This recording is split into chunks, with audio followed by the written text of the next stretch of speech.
Hi, Dave. This is Kevin from Kevin's Guitar Stories. I would love for you guys to watch my playing because I play every Wednesday night at a little coffee shop. It's two or three of us. We get together and we play. And it seems like I play the same licks, same solos all the time, even though when I practice, I get very melodic. But when the song begins to play, it's like my fingers want to go to the normal places.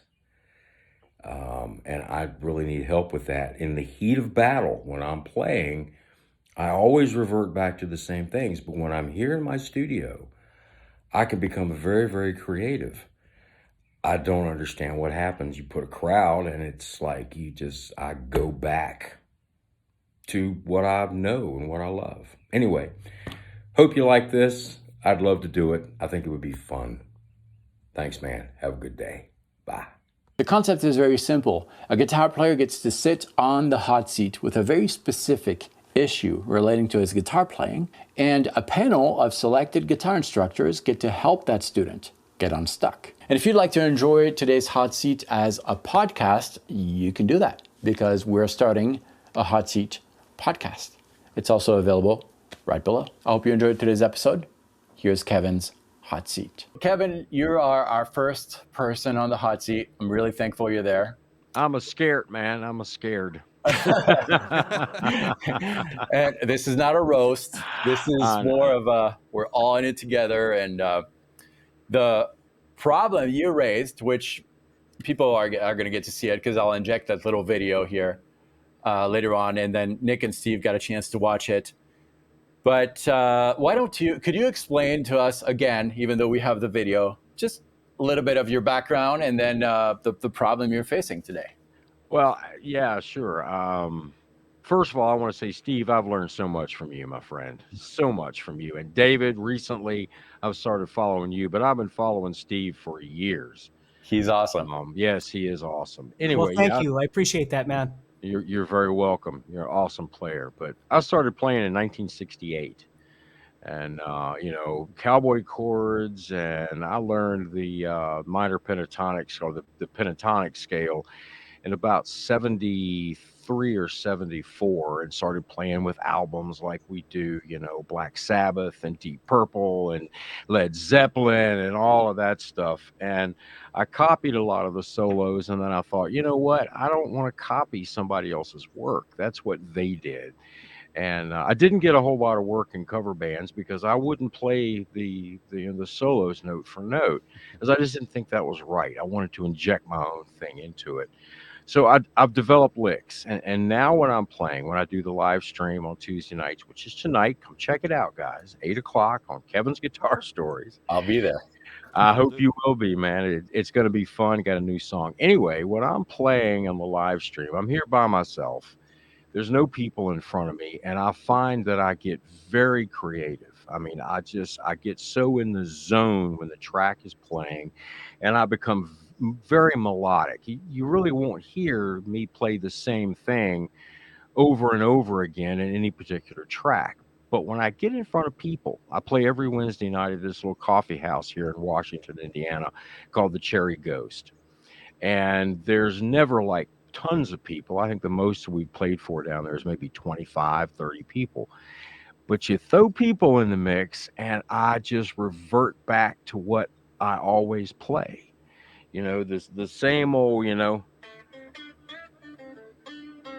that kind of thing, whether it's a blues or rock, and I mean, not just that lick, obviously, but the other things that my fingers fall to naturally. And what I need to get past is being able to play melodically like I do when I'm by myself, but in front of a crowd. And I need to find out what your guys' mindset is on that. When you play in front of people, how do you get into that zone?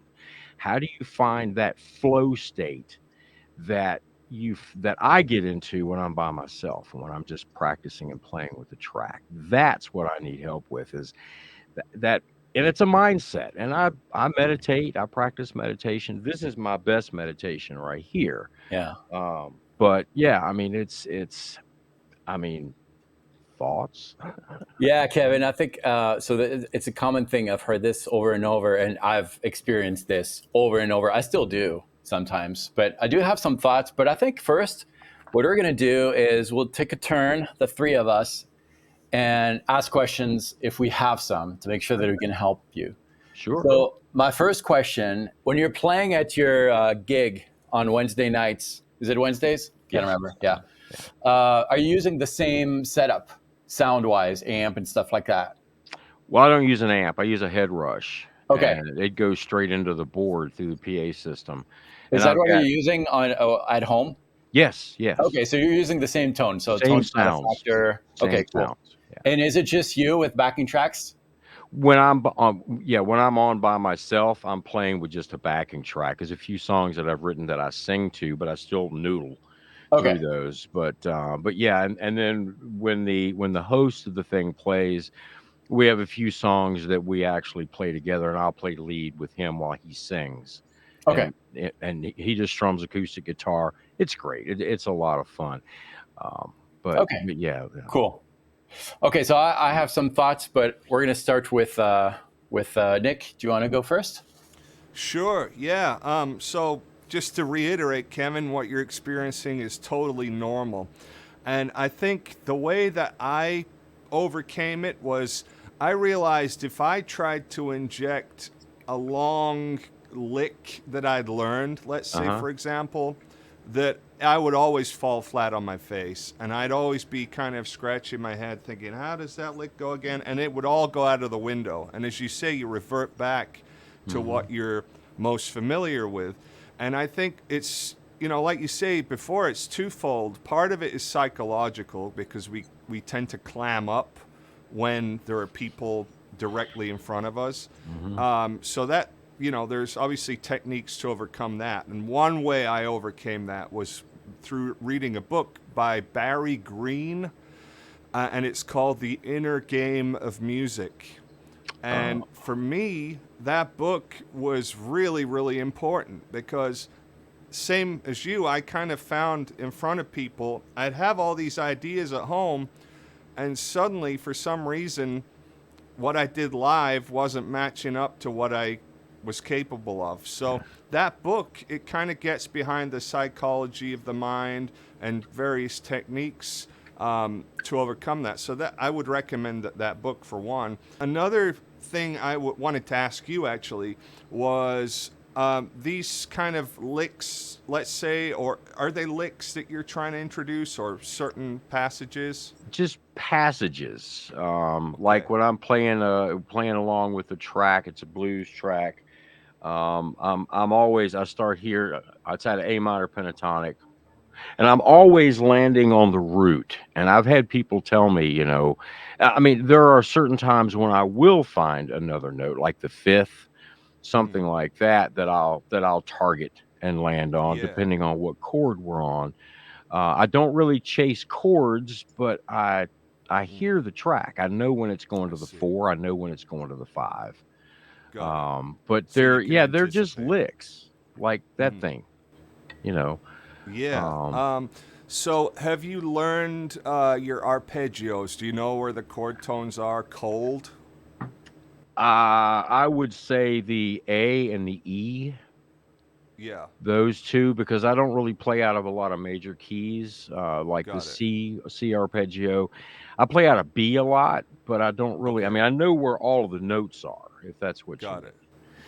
Yeah, well, what I'm thinking is if you find that you're landing on the root every time, I would find a systematic way of practicing targeting different chord tones. And sometimes, it could be nerves, but it could also be that you haven't drilled in certain things quite well enough to the point that you can just do them cold without even thinking. So that would be another suggestion. I personally avoid learning long licks. I would far prefer to have little fragments of licks that I kind of embellish upon. Because what I find is you get so stressed about, oh, what's that lick again? Oh man, I don't know if I can remember the whole thing, that it, like we said before, it just goes out of the window. So I'd rather have like a small, fragment, whatever it, may be, or something like that, than something real long. So personally speaking, I prefer a more a different approach where we take a small idea, and part of my practice is taking small ideas and developing them on the spot, which is really the essence of improvisation. So the more of these little fragments you can pull out of the bag, they'll kind of trigger the creative aspect, as opposed to kind of having long-winded ideas. But, they're just some thoughts off the top of my head. Okay, well, one thing I learned from you, David, you did a video a while ago, and it was so simple. It was 3 notes, and you went, and I sat and I played with that, just different phrasings, different, dynamics, different attack, and it just had a ball with it. And I use that a lot now when I play, especially here. Just little small things. So Nick, you're right on the money. I've been trying to incorporate that. I am going to work on that more though, because that's a great idea. Yeah, that's great. Yeah. Before I forget my thought, then we'll let Steve talk a little bit too. It sounds to me like the main difference between you being comfortable at home and in an audience is just the audience, because the tone is the same and all that. So that really tells me that it's for lack of a better word, anxiety related. Yeah, it's probably not the right word. You don't strike me as a timid, scared person at all, but I get it. There's this factor of knowing that someone is paying attention to what you're doing. And so for me, and I get that a lot. I'm a massive introvert, and whenever I'm talking face to face to people, I lose my words. It's horrible. But when I'm alone, for some reason, in front of the camera, it's totally fine. I feel myself. And what's helped me is just more of a realization thing. The first thing, realizing that when you're listening to someone, you or anyone else, when you're listening to something live, you're not hearing the same thing that you're hearing if you're listening to an album for some reason. And I think I'm not sure exactly what it is, maybe because your eyes are involved in the process too. You're seeing what's around. And so your brain doesn't just get the auditive information like you would listening to an album. You're also getting all the visual stuff around what the guitar player is doing. And I feel that when that happens, you're not hearing as much of the mistakes and stuff like that. This happens to me a lot. I will listen to a show. I'll go see an artist play a show. The show is being recorded live. The live performance is awesome when I'm in the room. And then I listen to it after. It's like, oh, wow, I didn't realize that. So knowing that is a good thing to free yourself from a little bit of the possible anxiety you might have, thinking, oh, they're looking at me and they're really paying attention. They're not. They're hearing something that is not really what they're hearing. So that's the first thing. That, I think, to me, eliminates that little anxiety that you might have, which takes away from your performance. Because when you're practicing at home, just alone, or when you're super comfortable, all you have to worry about is creating the thing you're doing at the moment, right? Yeah. And I know for me, if I'm doing that, I'm in the zone, really enjoying it. And as soon as I have a thought in my head that's something like, oh my gosh, there's cameras around, it all goes down, because it takes away from my concentration, my musical being in a way. Yeah. It kind of disrupts the thing that you are. So I found it helpful to kind of list all the things that are bothering me live when people are looking at me, and seeing if they're really accurate or not. And the example was just like I told you, realizing that people don't hear what is really happening. So that's the first thing. But you hope that they're paying attention. You do. But even if they are, just thinking to yourself they're not will eliminate that anxiety factor, and then you'll play better. And then those who really listen will have a better experience. kind of like public speaking 101, where they said as soon as you get up there, pretend like everybody's in their underwear. Yeah, exactly. That kind of thing, right? Yeah. Another thing that is helpful, I think, is to realize that you've been playing for decades, so you know a lot of stuff that the audience is clueless about. We're talking about a pentatonic scale here, but the average Joe going to a bar listening to a guy play, he doesn't know what that means. He doesn't know the sound. I mean, he heard it before, but he doesn't know all these things. And so in a way, you can think of yourself as a master communicator through the guitar with all your experience, and you are. Well, thank you. Thank you very much. I appreciate that. Yeah, and the audience is not. So you kind of have to dumb it down. And if you do, you're going to have more opportunities to develop a simple idea, like Nick was telling you. It might sound to you like, oh my gosh, like a lick, and then you repeat it. You might think with all your experience that, oh my gosh, like people are going to see through it. This is lame. It's just 3 notes, super easy. But it's just the story factor, right? Yeah. It's that phrasing. It's what you say with those 3 notes. Yeah. And if you dumb it down, people are going to remember, I guarantee, something super simple instead of a super elaborate story with a lot of... Nobody's going to remember that. But everybody will remember that. It's fun, but it doesn't do anything. Like, you're going to forget that. You forgot it already. But you probably remember this. Oh, yeah. And think of it as fairy tales for kids. We all remember the story of Little Red Riding Hood. Yeah. I don't really remember the full story of Star Wars. So it's the same kind of thing, right? Just thinking about the fact that you're talking to babies when you're playing live. Make a story for babies and you'll be fine. And it's actually going to sound a lot cooler than you might think with all your baggage as a guitar player. So for me, the guy in the back with his arms crossed looking at you like this, he's probably a guitar player. Yeah, he is. And I get it. It's when I see that guitar player in the back, that's like a distracting thing that is kind of attacking my musical piece. And I try to just not look at all, because then I'm going to be tempted to prove my worth or whatever it is. And then you fall off the cliff. Exactly. Yeah. And I do that a lot. I fall off the cliff a lot. I try things that I probably shouldn't, and it just ends up being a mess. I get it. But, I do too. Yeah. So I guess, so my thing would be just the mental barriers, the disturbers of your musical piece. Just try to destroy those, and you'll be fine, I think. But Steve, I'll let you jump in here.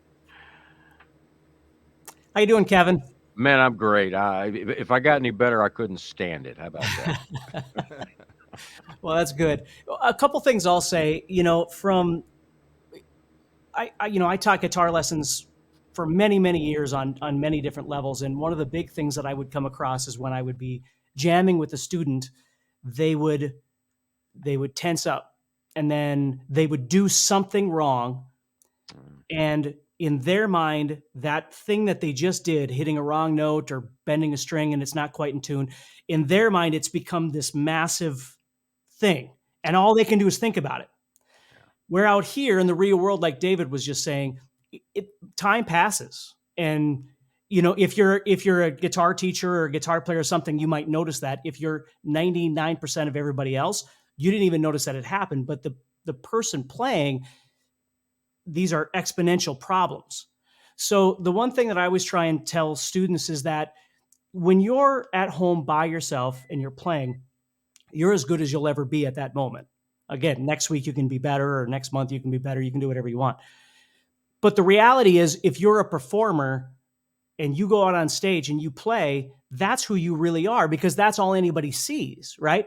I mean, if you're a performer. Now, if you're making videos and even people, choke in front of a camera and that sort of thing, it gets them stressed out, that sort of thing. But what I'm saying is, when you're by yourself, and let's say you're 100%, when you're by yourself, and now all of a sudden you've got to play in front of this audience or whatever it might be, and now you're running 70% of who you could be if you were by yourself. The reality of it is that 70% is what you need to really try and figure out how to capitalize on. Now, you can keep expanding that through confidence. I mean, that's one of the things, right? Is most people lack somewhere.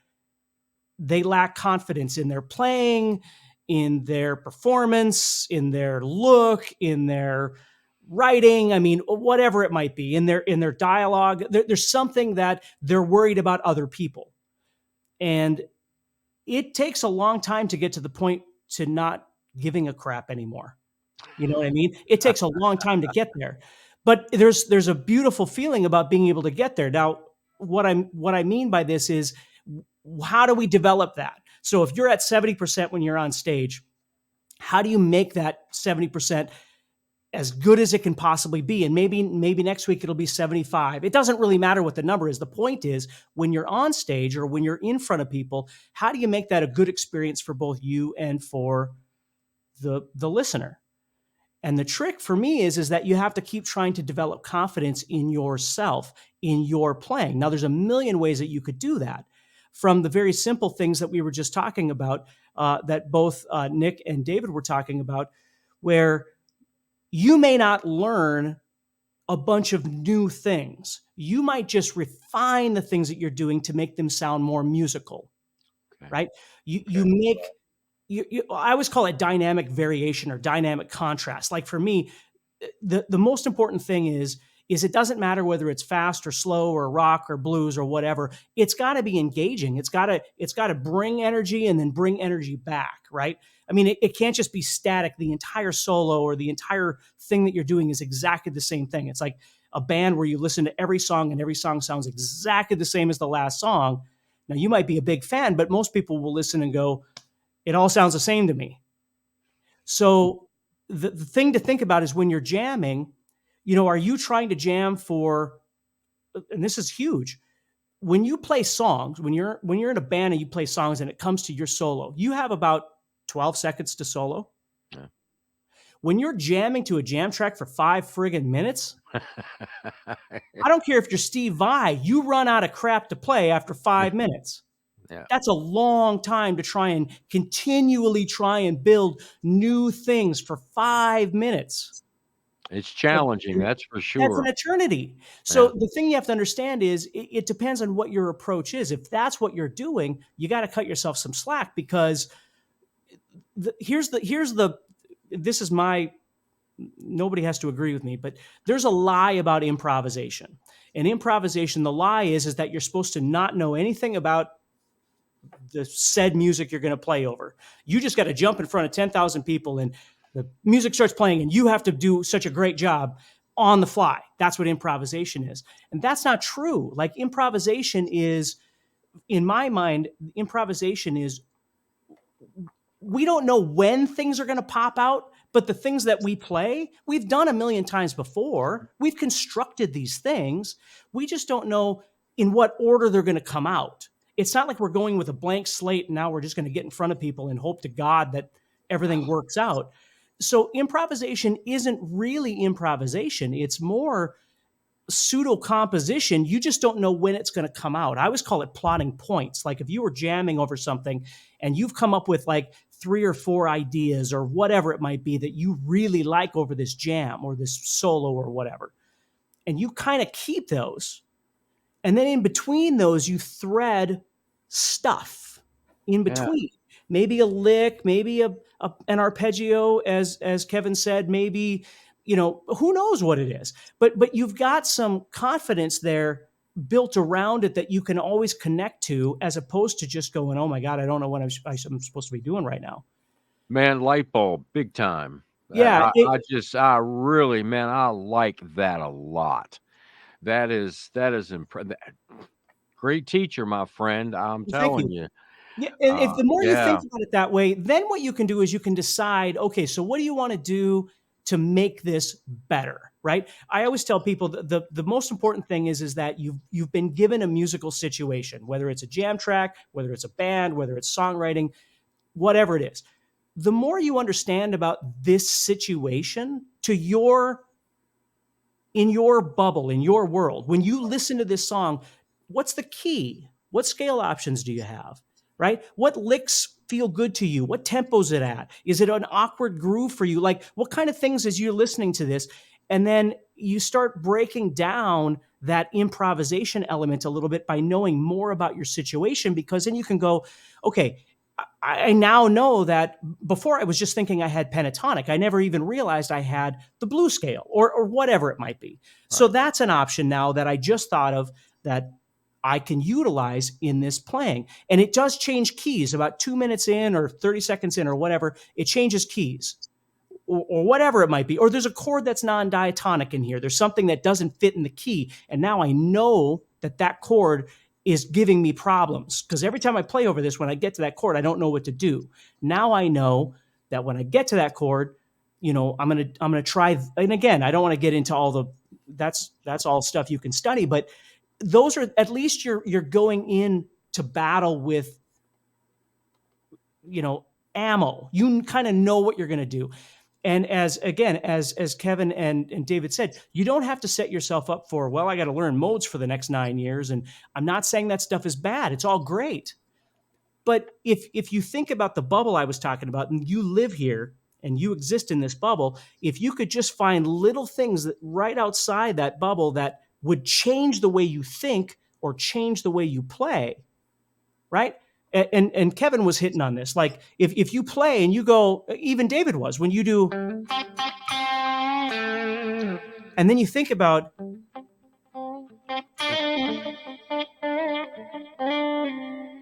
and then you think, okay, well, maybe I'm playing too much. Maybe I have to, and again, we're not thinking, seventh chords and modes, and those are all great things. Don't get me wrong. But if you just start small and start really trying to focus on listening to the music and responding to the music, and then if you decide, hey, I need to learn a little bit more about this, or I want to learn a little bit more about this, and then that would make this even better. Well, that's great. Now you've got the next 6 months of your life kind of planned on this new exciting thing you're going to do to make this even better. But keep building and understand that, and I'll stop talking here, but knowing the musical situation, being more connected to what you're trying to do, will help alleviate a lot of those problems, and not setting yourself up for failure, trying to solo for 5 minutes and make it exciting for everybody. Because I don't know that I could solo for 5 minutes and make it exciting for anybody. You know what I mean? That's a long time. Yeah. So this reminds me of something. I think you got the names swapped. Yeah. Kevin and Nick, but that was funny. I'm so sorry. Yeah, sorry, Nick. I'm sorry. Yeah. No. I'm saying this for the listeners. No, you're good.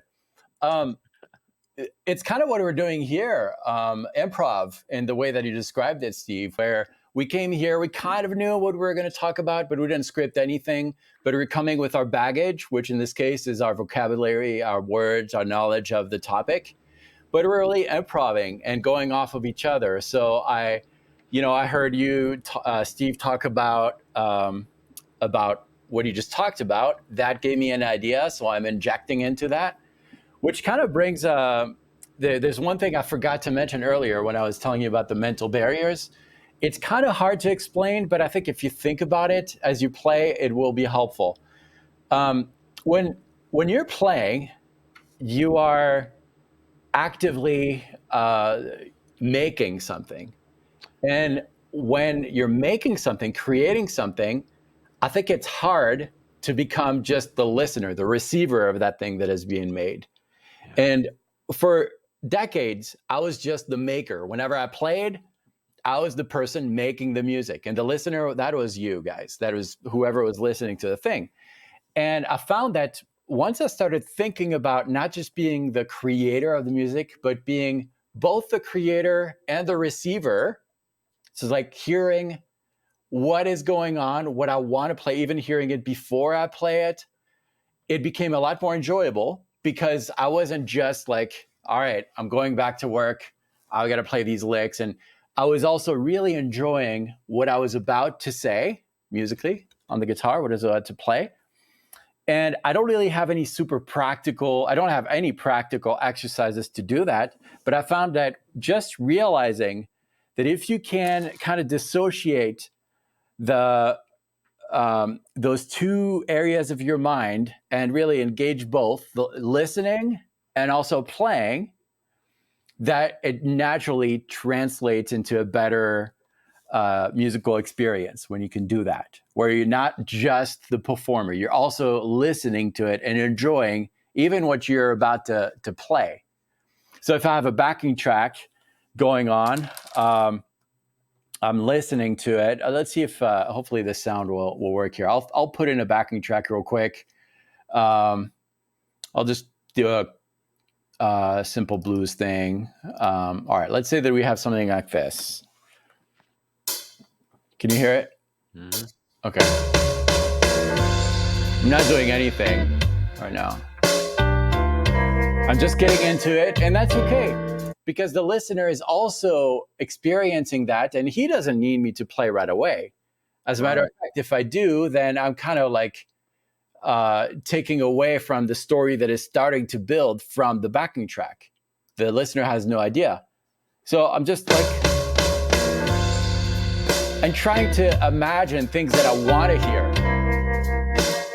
So, someone like me, I want to hear that. Even if I mess up, I still have kind of an idea of what I want to do. I'm just going to go for it. I could play the rhythm. The notes might be off, but that's okay. So I'll try to say that sentence over this and see what happens.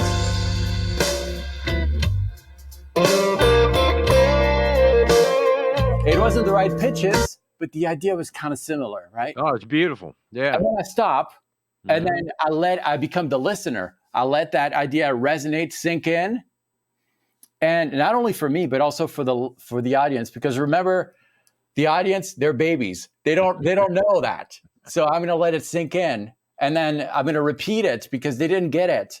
So if you dumb things down, not just for the audience, but for yourself too, it will not only give you an opportunity to recharge your brain mentally to think about what you're going to play next, but also it's going to make what you play a lot more impactful by having all these silences in between, because now people are, okay, what is he going to say next?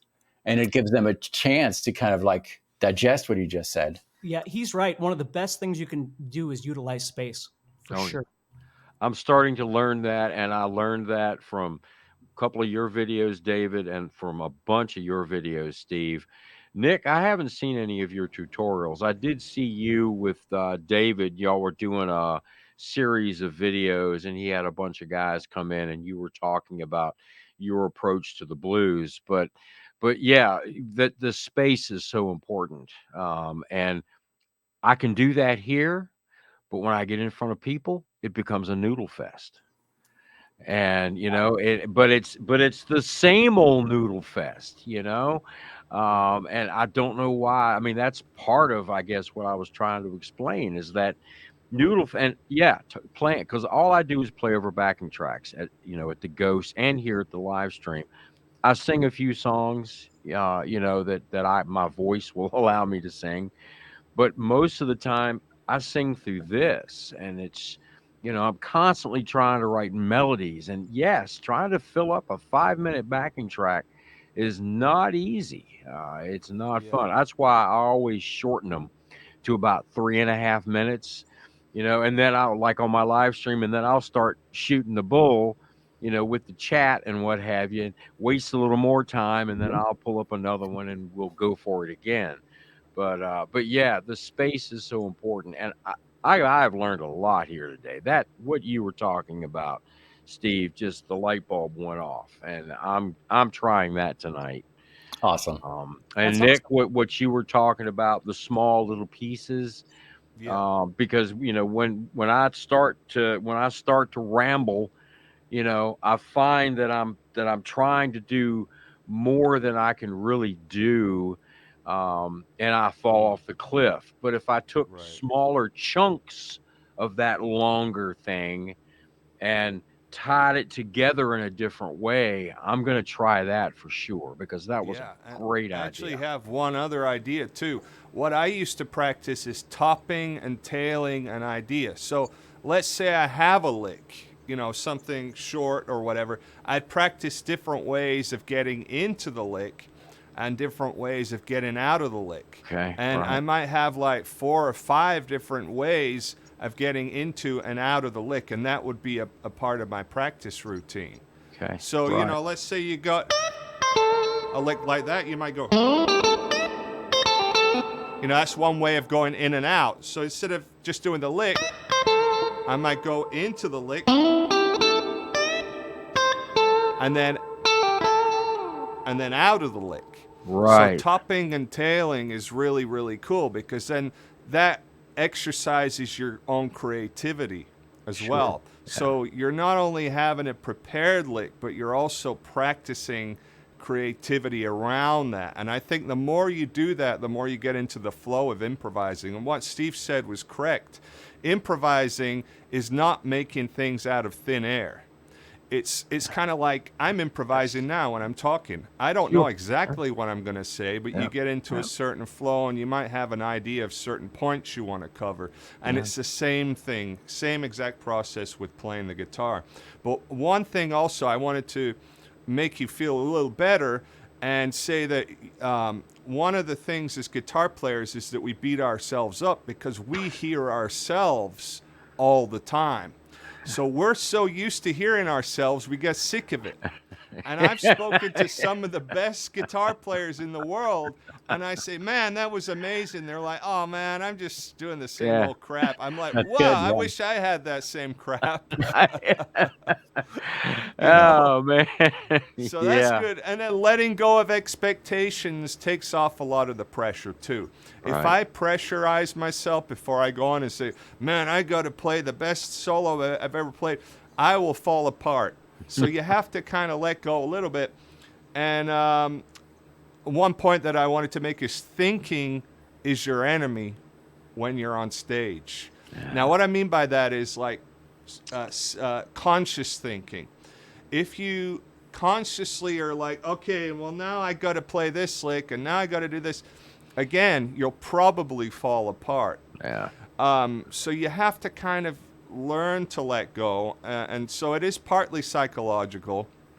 And to me, practicing is thinking in order not to think. So that's the big thing for me. I don't want to be practicing on stage. And a lot of the time, if you're trying to pull out this lick and that lick, it's kind of like you're practicing on stage. So you've got to really drill certain ideas, like the suggestion I made, topping and tailing, into your playing. And those kind of concepts will start to become a natural extension. And so you can express yourself more easily and let go more. And I'll mention one more book that really helped me, The Advancing Guitarist by Mick Goodrick. I love that book because it makes you, instead of him giving you a bunch of licks, he gives you a more conceptual approach. Try this, try that, think about this, think about that. And it's such a wonderful thing. And that's really the approach that I try to take to improvisation, as opposed to kind of this, here's lick 1A, here's lick 1B, which can be great too, because you can get ideas, but don't get stuck in that. Right. So they're the ideas that I can think of. I want to piggyback off of what Nick just said, because he's 1,000,000% correct. The thing is when you're playing, like he just said, you can't be so, I call it the guitar mindset versus a musical mindset. Like you're so guitar oriented in your brain that you're thinking, I got to go to this position, or I have to play this lick because I learned it last week from my teacher, or, I was studying the Dorian mode, so I got to figure out how to implement this. Those are all great things, but they don't necessarily need to fit on a conscious level when you're trying to improvise. So and make music. yeah, well, and so what I do is I teach people like to think about, and I'll just say this really quick, but to think about, like I call them buckets. Like when you practice each day or each week or whatever, you pull from various buckets, like a theory bucket or a fretboard understanding idea. Like today I'm gonna work on better understanding what I'm doing. And then, you pull from a technique bucket. This is where I'm going to try and get better at my playing. I'm going to get faster. I'm going to get stronger, whatever. The one thing people don't spend enough time in is what I refer to as the creative bucket, which all these buckets dump into that bucket. But the problem is when most people are trying to improvise, they're playing from one of these other buckets because their brain is so attached guitar-wise to their daily routine of practice. Right. That they don't do what David was just talking about, is let go and listen and then respond to the music and actually practice that on a daily basis, not just when you're on stage, but when you're practicing, think, today what I'm going to do is I'm going to become part of this musical situation. I'm not worrying about all these other things. I'm going to keep reminding myself, slow down, relax, respond, and become part of the music, not just studying everything over the top of this as an exercise. Right. Right. Yeah, that is excellent. You Guys, guys are amazing, man. I from each of you, like David, your idea of their babies. Treat them like they're babies, when you're playing, because they don't really know what you're doing. Steve, your idea of what you were just talking about is fantastic. Nick, I can't thank you guys enough, man. This has been amazing. I got so much going on in my head right now. I'm like, okay, where do I begin with all of this? I didn't know it would happen this way, but I was thinking that it would, because I learned as much as you did, Kevin, today. Like, I got some awesome stuff from all three of you, actually. You too, Kevin, even though you're not trying to. So that's been very refreshing to me too. And I can't thank you guys enough for doing this. And Kevin, tell us about your show. Do you have a link? I will leave the link in the description. But what is? Do you have a schedule? Tell us about it. Well, yeah, it's every Tuesday night. I'll post that in the description of this video when it's live, so people could check you out. That's what Steve, Guitar Zoom, of course, and then you're everywhere. Is there anything you would like people to check out these days? Are you working on anything? No, nothing special. I mean, there's always stuff. I mean, you're the special guy, so you're special. That's really good. The link to all your stuff is going to be below as well. And then, Nick, what's going on in your life? I've got a book out on Hal Leonard called Progressive Blues Guitar, which has been out for a few months now, and so that's, I'll plug that, and a whole bunch of stuff just kind of happening. Some shows I just played at the Baked Potato, so I'm putting a bunch of content up from that. It was just at NAMM, and just being a musician, trying to do as much as I can. That's awesome. Yeah. Thanks so much for being part of this first episode, everyone. It's been great. I hope you enjoyed today's episode. And if you would like to be on the hot seat in the next episode, there's a link below. Join the backstage. All submissions are going to happen through the backstage. It's free to join.